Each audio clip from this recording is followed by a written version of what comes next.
రాష్ట్రంలో ఎమ్మెల్సీ ఎన్నికల ప్రచార హోరైతే నడుస్తుంది. ముఖ్యంగా ఇటు కరీంనగర్, నిజామాబాద్, మెదక్, ఆదిలాబాద్ సంబంధించి అయితే జోరుగా ప్రచారం నిర్వహిస్తోంది భారతీయ జనతా పార్టీ.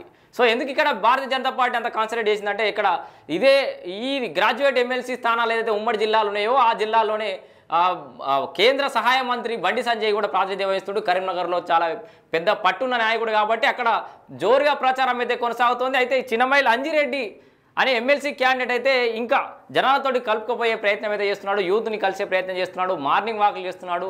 ప్రచారం కూడా అదే స్థాయిలో నడుస్తుంది. అండ్ మరోవైపు కాంగ్రెస్ కాస్తంత ఈ ప్రచారంలో జరంత వెనకబడ్డది. అట్లాగే బీఆర్ఎస్ అయితే ఆయనతో పోటీలోనే లేకుండా పోయింది. ఎమ్మెల్సీ క్యాండిడేట్ కూడా దొరుకుతలేడు వాళ్ళకి. సో ఇక్కడ ఇంకా దాని ఏమంటారు, ప్రభుత్వం మీద వ్యతిరేక ఓటు ఏదన్నా ఉంటే అది బీఆర్ఎస్ లేదు కాబట్టి అధిక పోటీలో. సో అది బీజేపీ కూడా ప్లస్ అయ్యే అవకాశం ఉంది. ఇప్పుడు బీజేపీ వర్సెస్ కాంగ్రెస్ కానీ నడిచే అవకాశం అయితే కనబడుతుంది పోటీ ముఖ్యంగా. సో దీంట్లో బీజేపీ నిరుద్యోగులని కలుపుకుని పోయే ప్రయత్నం అయితే చేస్తుంది. మరి చూడాలి, హోరీ ప్రయత్నం అయితే జరిగే అవకాశం ఉంది. సో ఒక్కసారి విజువల్ చూద్దాం మనం.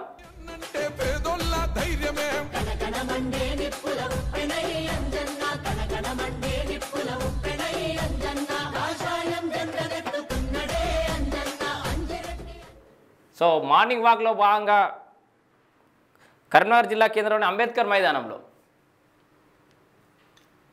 మైదానంలో ఉదయం పూటనే మార్నింగ్ వాక్ అయితే చేస్తున్న చిన్నమైల్ అంజిరెడ్డిని చూడొచ్చు మనం.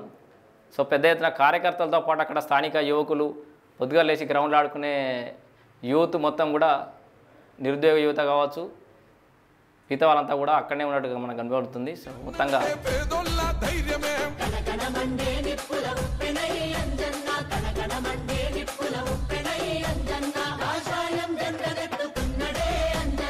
సో ఇది మొత్తంగా భారతీయ జనతా పార్టీ ఎమ్మెల్సీ అభ్యర్థి డాక్టర్ చిన్నమైల్ అంజిరెడ్డి కరీంనగర్, నిజామాబాద్, ఆదిలాబాద్, మెదక్ సంబంధించి బీజేపీ పట్టభద్ర ఎమ్మెల్సీ అభ్యర్థి అయితే పెద్ద ఎత్తున ప్రచారం అయితే నిర్వహిస్తున్నాడు. మరి చూడాలి ఇక్కడ కాంగ్రెస్ వర్సెస్ బీజేపీగానే నడవబోతున్నటువంటి ఈ గ్రాడ్యుయేట్ ఎమ్మెల్సీ ఎన్నికలలో ఏ పార్టీ నాయకుడు గెలుస్తాడో మరికొద్ది రోజుల్లో తేలిపోతుంది. సో ముఖ్యంగా ఇప్పుడు ప్రస్తుతానికైతే ప్రచారంలో చిన్నమైల్ అంజిరెడ్డి అయితే దూసుకుపోతున్నట్టుగా క్లియర్గా అనిపిస్తుంది. Thank you.